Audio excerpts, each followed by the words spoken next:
They say regret doesn't arrive when you make the mistake. It comes later in the silence that follows.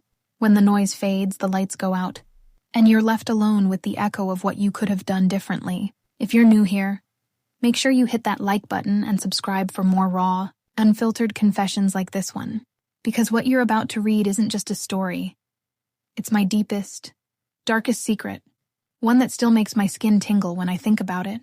That's how it all started for me, with one seemingly harmless choice on an ordinary Tuesday evening. My husband George was away on yet another business trip, leaving the house echoing with that familiar emptiness I'd grown too accustomed to. I poured myself a generous glass of red wine and sank into the couch, the TV droning on with some mindless show I wasn't really watching. The air felt heavy, charged with unspoken frustrations from years of being overlooked in my own marriage. Then I heard him, Liam, George's 21-year-old son from his first marriage, coming down the stairs. He was polite, quiet, and disarmingly handsome, with tousled dark hair still damp from his shower, and a faint scent of fresh soap that cut through the stale. Routine of my evening. He flashed me a small smile as he entered the living room, his athletic build filling the space in a way that made the room feel less lonely. "Mind if I join you?" he asked, his voice low and casual. We started with small talk, music he was into, his college plans, the kind of easy conversation that fills the voids left by neglect. But as the wine warmed my veins, the space between us on the couch seemed to shrink. He noticed my half-empty glass and poured me another without asking, his fingers brushing mine in a way that sent a subtle spark up my arm. "You look like you could use this," he said softly, his eyes locking onto mine. "Dad's been gone a lot lately. You must get lonely," I laughed it off, trying to play the role of the composed stepmom. "Oh, it's fine. I'm used to it." But he didn't buy it. His gaze lingered, intense and knowing, like he could see right through the facade I'd built over the years. "I don't think Dad appreciates you enough," he murmured, leaning in just a fraction closer. The words hung in the air, forbidden and thrilling. My heart raced. I knew I should change the subject, stand up, anything to break the tension. But a part of me, the part starved for attention, didn't want him to stop. If you're hooked already, pause and subscribe now, because what happens next is the kind of moment that haunts your dreams. We kept talking, delving deeper into topics we shouldn't. Love, desire, the ache of feeling invisible in a relationship. Liam shared how his own past relationships had left him jaded, and I opened up about the passion that had faded from my marriage long ago. Somewhere between confessions and shared glances, the air thickened with unspoken want. When he reached for my hand, his touch was electric, warm fingers intertwining with mine. I should have pulled away. God, I knew better. But instead, I let it happen. His thumb traced slow circles on my skin, sending shivers down my spine. "You're beautiful," he whispered, his breath hot against my ear as he closed the gap. Our lips met in a kiss that started soft, tentative, but quickly ignited into something hungry and desperate. His hands roamed, exploring the curves I'd hidden under baggy clothes for too long, and I melted into him, my body responding with a fire I thought I'd lost. The kiss deepened, our tongues dancing in a rhythm that felt both wrong and utterly right. I felt his arousal pressing against me as we shifted on the couch, my hands fumbling with the hem of his shirt, pulling it over his head to reveal toned muscles, glistening slightly from his recent shower. He groaned softly as I trailed kisses down his neck, my lips brushing his collarbone, then lower across his chest.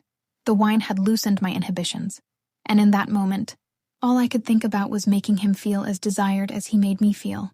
Liam's hands tangled in my hair as I sank to my knees in front of him, the carpet soft beneath me. I looked up at him, his eyes dark with lust, and slowly unbuckled his belt, sliding his jeans down. He was already hard, straining against his boxers, and I freed him with a mix of nervousness and excitement. My fingers wrapped around his length, stroking gently at first, feeling him throb in my hand. "God, yes," he murmured, his voice husky. I leaned in, my lips parting to take him in. The taste was salty, intoxicating, and I started slow, teasing with my tongue along the tip before taking more of him into my mouth. His hips bucked slightly, and he let out a low moan that spurred me on. I sucked rhythmically, my head bobbing as I found a pace that made his breaths come faster, shallower. His hands guided me gently, not forcing but encouraging, and I lost myself in the act. The power of bringing him pleasure, the thrill of the forbidden. Minutes, stretched into what felt like eternity as I worked him with my mouth, alternating between deep strokes and lighter licks, my hands assisting where my lips couldn't reach. He whispered encouragements, his voice breaking with need. Just like that. Don't stop. I could feel him building, his body tensing, muscles coiling like a spring.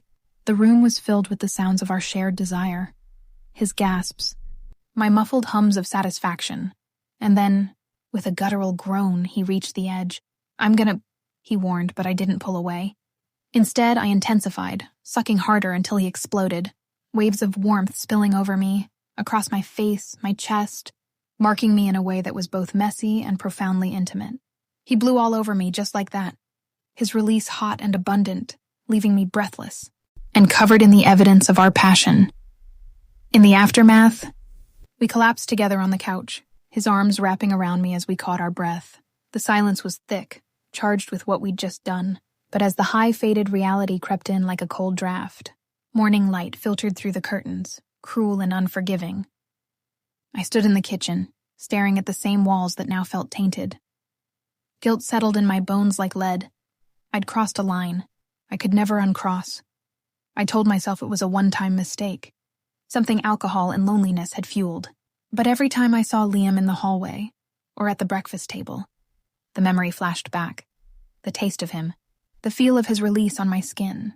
He pretended nothing happened, sipping his coffee with a casual, "good morning," but our eyes avoided each other, the silence screaming with unspoken tension. Days blurred into a haze of pretense. George called from his trip, his voice distant and routine, asking if everything was okay.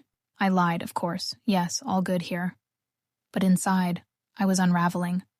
Liam started staying out later, coming home with that distant look in his eyes, like he was wrestling with his own demons. One rainy night, I found him on the porch, shirt soaked, raindrops tracing paths down his face. "I can't pretend anymore," he said quietly, stepping closer. Water dripped from his hair as he looked at me with raw intensity. "Tell me you didn't feel it, that connection." I wanted to deny it, to say it meant nothing, but the words stuck in my throat. The truth was, it had awakened something in me, a desire I'd buried deep. Instead of pushing him away, I let him pull me into another embrace, our lips crashing together under the downpour. That night we gave in again, but this time it was slower, more deliberate. In the dim light of his room, we explored each other fully. His hands peeled away my wet clothes, his mouth trailing fire down my body, kissing my neck. My breasts, lower still until I was arching beneath him. When he entered me, it was with a gentleness that quickly turned passionate, our bodies moving in sync, building to a crescendo that left us both shuddering, but pleasure came with a price. The next morning, George returned early, unannounced. The sound of his car in the driveway sent panic surging through me. Liam and I froze, exchanging a frantic glance before composing ourselves. George walked in with a forced smile, hugging me tighter than usual, his eyes scanning the room as if sensing the shift in the air. "Missed you both," he said, but there was an edge to his voice. The following days were torture. George asked odd questions. Anything interesting happen while I was gone? And at night, I'd hear footsteps in the hall. Once I caught him standing outside Liam's door, just watching. Paranoia gnawed at me. Did he know? Liam grew withdrawn, barely speaking, and one morning, he was gone, his room empty. Phone abandoned on the bed with a note. "I can't stay. This isn't right." In the silence he left behind, the weight of our secret crushed me. Every night, walking past his empty room, I feel the ghost of that passion, the warmth of his touch, the explosive release that marked me. Some mistakes don't fade. They linger in the shadows, a mix of regret and longing that keeps me up at night. They live in the walls, in the quiet moments, in the echo of what could have been, and what was, in all its forbidden glory. If this confession has you on the edge, subscribe for more stories that dive into the depths of human desire. Because in the end, we're all just one choice away from our own explosive secrets.